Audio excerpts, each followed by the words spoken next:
Kumusta po kayo mga ginigiliw kong tagapakinig? Muli po ay narito tayo para sa isa na namang kwento ng kababalagan. At tulad po ng dati ay hangad ko pong lagi na sana'y abutan po kayo ng pagtatanghal na ito na nasa mabuti pong kalagayan, ligtas sa anumang uri ng kapamakan at karamdaman.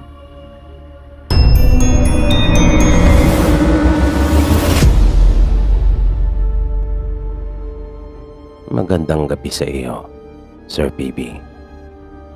Tawagin mo na lang po ako sa pangalang Edward.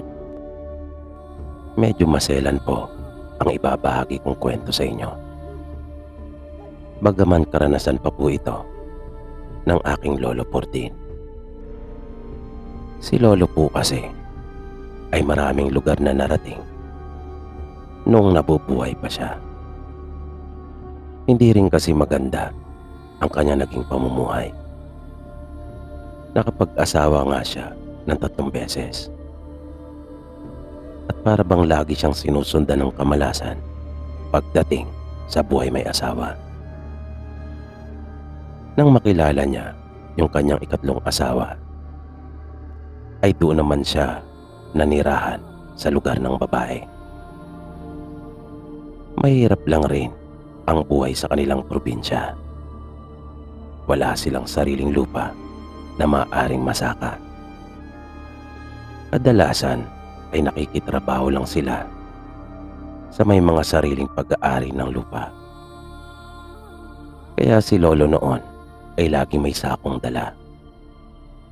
At kapag may nadaraanan siya ng mga pananim sa kabundukan, ay napipilitan siyang manguha para lamang may makain sila mag-asawa. Medyo may edad na rin siya noong mga panahong ito. Nang makilala niya yung 3 niyang asawa, 50 mahigit na sila kapwa noong mga panahong iyon. At kahit labag sa loob niya yung kanyang ginagawa, ay napipilitan siyang gawin iyon. Kahit manok na makita niya sa daan, ay kanyang isinisilid sa sako. Hanggang sa tuluyan na nga niyang makasanayan ng ganon. Ang asawa naman niya ay nagtataka sa tuwing mayroon siyang naiuuwi sa bahay nila. Pero sa tuwing magtatanong ito sa kanya, ay sinasabi niyang bayad daw iyon sa kanyang pagtatrabaho. Minsan ay naisipan ni Lolo Portin na magpuntang muli sa bundok upang manguha ng mga ligaw na pananim na maaari nilang makain ng mag-asawa. Medyo nakokonsensya na rin siya kasi na manguha ng tanim ng ibang tao. Naisipan rin niyang gumawa ng mga patibong para sa mga hayop. Mas mainam na yung ganon kaysa magnakaw siya. Pero yung bundok na napili niyang puntahan ay hindi pa niya narating kahit minsan. Naisip niyang doon magpunta dahil sa tingin niya ay marami pang mga hayop na naninirahan doon. Pagkat malawak ang kagubatan na naroon at kitang-kita iyon mula sa malayo. Nahalatang hindi talaga napupuntahan lagi ng mga tao. Nang marating niya ang makapal na kagubatang iyon sa itaas ng bundok, ay namangha talaga ng panandalian si Lolo Portin dahil sa kanyang mga nakita. Naglalakihan ang mga punong naroon na halos lahat ng mga iyon ay napupuluputan ng mga malalaking baging at napakadilim sa lugar na iyon. Dahil na rin sa mayayabong na dahon ng mga puno. Nakakaunti lang ang silahis ng araw na tumatagos doon. Sinimulan na ni Lolo Portin maglagay ng mga patibong para sa mga naninirang hayop na naroon. Nakapaglagay din siya ng ilang piraso sa iba't ibang parte ng gubat. Matapos iyon, ay sinimulan na rin niya ang maghanap ng mga ligaw na halamang ugat na maaari niyang maiuwi sa kanila para makain. At hindi naman siya nahirapang makakita. Pero habang nagbubungkal na siya, ay bigla naman siyang nakarinig ng mga boses sa di kalayuan. Kaya natigilan siyang sandali at nakiramdam. Napansin niyang habang tumatagal ay papalakas ng papalakas ang tinig ng mga ito. Naisip niyang papunta sila sa kanyang direksyon. Mabilis na tumayo si Lolo Portin at nagtago. Naisip niyang lumipat na lang ng ibang lugar. At hindi naman siya nabigo sa nilipatang bahagi ng kagubatan, pagkat nagkalat ang mga halamang ugat doon tulad ng mga kamote at singkamas. Nangangalahati na ang laman ng kanyang sako, ay ayaw pa rin niyang tumigil. Sinamantala niya ang pagkakataon dahil naisip niyang maraming araw din nilang mapapakinabangang mag-asawa ang mga iyon. Hindi na niya alintana kung saang panig na siya ng kagubatan napadpad. Ang tangi lang niyang binibigyan ng pansin ay yung mga halamang ugat na iyon, dahil ilang hakbang lamang ang pagitan ng mga ito. Kaya matapos niyang mabungkal ang isa, ay lilipat naman siya doon sa isa pa. Nalibang na ng gusto si Lolo Portin. Masayang masaya siya sa dami ng pagkaing naroon sa gubat. At nang siya ay makaramdam ng gutom, ay huminto lamang siyang sandali at tinikman ang ilan sa mga nabungkal niya. Iyon na ang kanyang naging pananghalian. Nag-ihaw siya sa gitna ng kagubatan. At nang mapuno na ang sikmura, ay nagpatuloy siyang muli. Maya-maya, ay bigla siyang may nakitang mga bahay at narinig din niyang masaya silang nagkakaingay. Masaya sila nagtatawanan at nagsisigawan. Dahil sa kanyang pagtataka, ay mas lumapit pa si Lolo Portin. Hindi niya inaasahang mayroon palang mga nakatira doon. Sa kanyang paglapit, ay napansin niyang abala ang mga tao. Kanya-kanya sila ng mga ginagawa. Mayroon silang idinaraos na okasyon. Agad na naisip ni Lolo Portin. Kapansin-pansin din yung mga palamuting nakabitin sa mga puno. Bagaman kakaiba ang mga iyon, ay mas lalong lumakas ang hinala niya may nagaganap ng pagdiriwang. Kaya dahan-dahan pa siyang lumapit. Nais niyang makabahagi sa nagaganap na kasiyahan. Nagkaroon din siya ng interes na malaman kung ano kaya ang mga pagkaing kanilang inihanda. Wala pa man, ay natatakam na siya. Hanggang sa mamataan siya ng isa sa mga ito, na dahil doon ay agad na natuon sa kanya ang kanilang mga pansin at tila ba takang-taka sa kanyang presensya. Natigil din bigla ang kanilang mga pag-uusap at pagtatawanan. Nagmagandang araw siya sa kanila at sinabing siya ay makikiraan lang.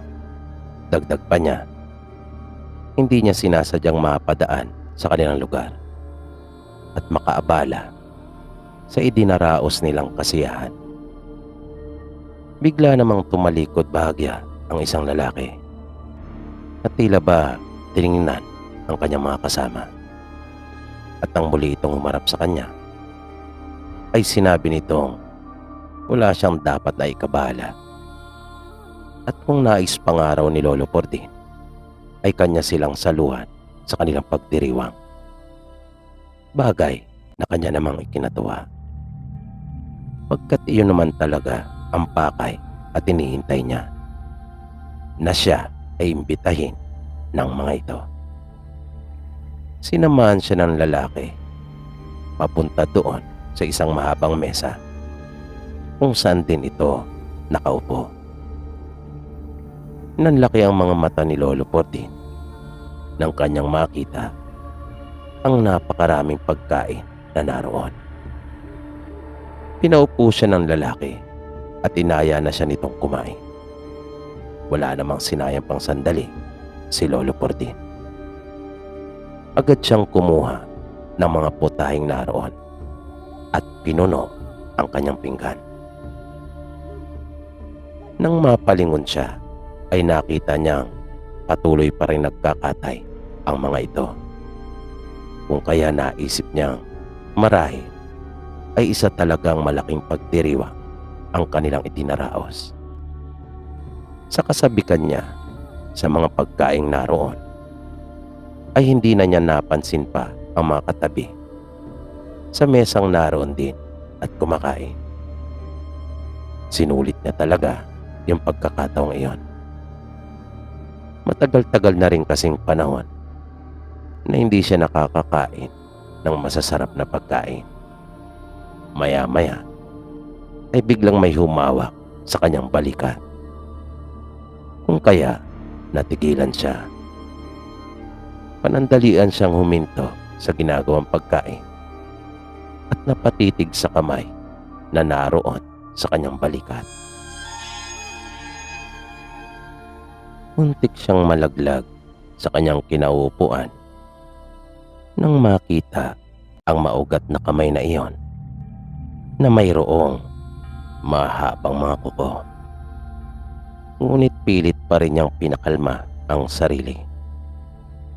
Nang iangat pa niya ang kanyang paningin ay nakita niyang isa pala iyong babae. Di siya makapaniwala pagkat ang kamay na nasa kanyang balikat ay hindi angkop para sa isang babae, na ang akala niya talaga ay lalaki ang umawak sa kanya. Nagpakilala ito at sinabing siya ang may bahay ng lalaki nag-imbita sa kanya. Maganda yung babae pero ramdam ni Lolo Portin na may kakaiba sa kanya.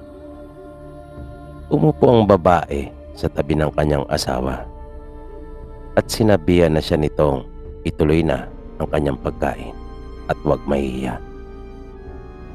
Mapalad daw sila na magkaroon ng isang panauhin sa unang pagkakataon ng kanilang pagdiriwang. Bigla namang napaisip si Lolo Portin sa sinabing iyon ng babae, pagkat siya lang pala ang nag-iisang panauhing naroon at ni minsan pala ay hindi sila nagkakaroon ng ibang tao na nakikibahagi sa kanilang mga pagdiriwang. Matapos makakain ay nagpasya na si Lolo Portin na magpaalam sa mag-asawa. Pero kinumbinsi siya ng mga itong manatili pa para sa kanilang pagdiriwang. Hindi naman na nagpumilit pa si Lolo Portin, pagkat naramdaman niya kaagad sa tinig ng lalaki na hindi talaga ito papayag. Kung kaya napalunok laway na lamang siya. Di nagtagal ay nakita niyang unti-unti na nagkakatipon ang mga tao at nakatingin sa kanilang mesa. Biglang tumayo ang lalaki at mayroong sinabi na hindi naintindihan ni Lolo Portin ang kanyang lengguwahe. Napalingon siya sa gawin niyang likuran at napansin niyang mababa na at nagkukulay kahil na ang araw.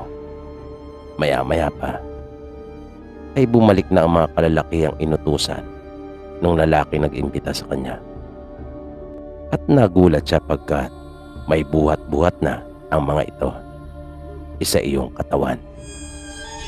At nakita niyang inilapag nila iyon sa isang mahabang mesang kawayan.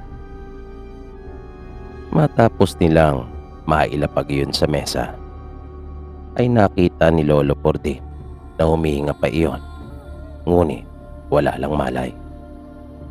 Pagkat nakikita niyang umaangat ang sagawing tiyan ng hubad na katawan ng babae, gayon din sa may dibdib nito.